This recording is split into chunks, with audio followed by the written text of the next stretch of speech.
Growing concerns over gas prices after OPEC announced it will drastically slash oil production. This move from the Alliance of Petroleum-Producing Countries, OPEC, it's designed to drive up oil prices. But now the White House is pushing back. President Biden spoke about OPEC's decision this morning and whether the U.S. might ease sanctions on Venezuela in exchange for its oil. Do you consider easing sanctions on Venezuela? What's your reaction to the OPEC crisis? Disappointment, and we're looking at what alternatives we may have. Is Venezuela one of those alternatives? There's a lot of alternatives. We haven't made up our mind yet.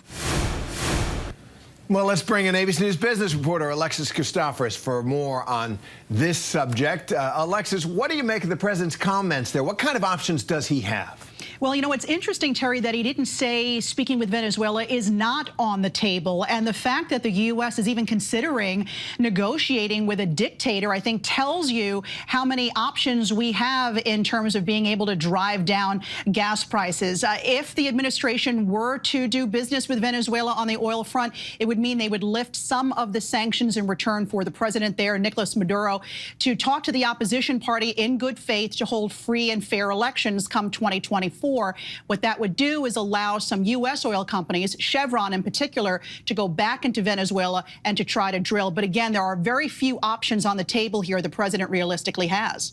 And he's really grasping for some of them. One of them, he's directed the Department of Energy to release another 10 million barrels from the country's Strategic Petroleum Reserve next month. That was already in the works. But how much of an impact can that have?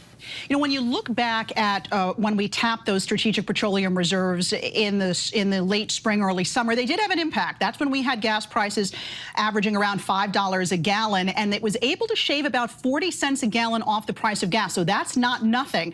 But remember, that special reserve is really meant to manage supplies, not regulate prices. It's meant to sort of fill the gap if there's a supply interruption, for say, because of a natural disaster or a Middle East war or embargo. You know, the Strategic Petroleum Reserve, Terry, you may know, came about from those early lines we saw in the early 1970s, those gas lines when we had the Arab oil embargo. So we want to be sure that we just don't keep sticking a Band-Aid on a long-term problem. Absolutely. The president also trying to negotiate the controversy around his trip to Saudi Arabia earlier this year, that infamous fist bump that he did with Mohammed bin Salman, the crown prince, a man with blood on his hands. Many believe the killing of the Washington Post reporter is on his hands. ABC News chief White House correspondent Cecilia Vega asked President Biden about that trip, which was designed to get Saudi Arabia to put more oil on the market. Clearly, they didn't. Here's that exchange.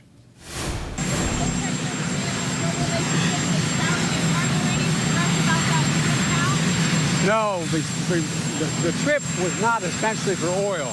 The trip was about the Middle East and about Israel and rationalization of positions. But it is a disappointment, and it says that there are problems. So, Alexis, the president says it wasn't about oil. Now, for decades, when the oil price goes up, presidents make trips to Saudi Arabia asking to open the spigot a little bit more. Do you buy what the president's talking about? And does he have...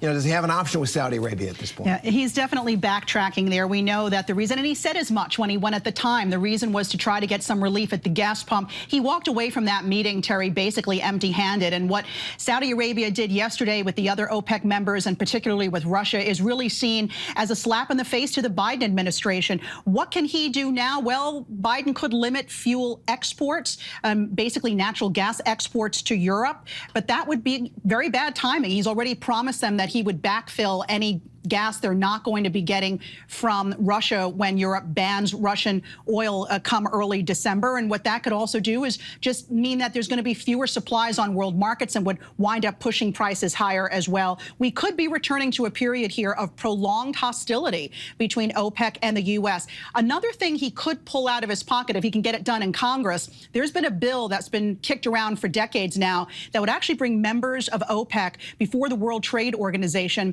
and charge them with antitrust violations. It would be seen as an aggressive move.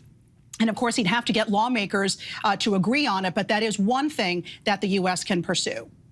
not a lot of options makes electric cars and the transformation to that fleet more and more attractive, no question about it. Alexis, as always, thanks very much. Thanks. Hi, everyone. George Stephanopoulos here. Thanks for checking out the ABC News YouTube channel. If you'd like to get more videos, show highlights, and watch live event coverage, click on the right over here to subscribe to our channel. And don't forget to download the ABC News app for breaking news alerts. Thanks for watching.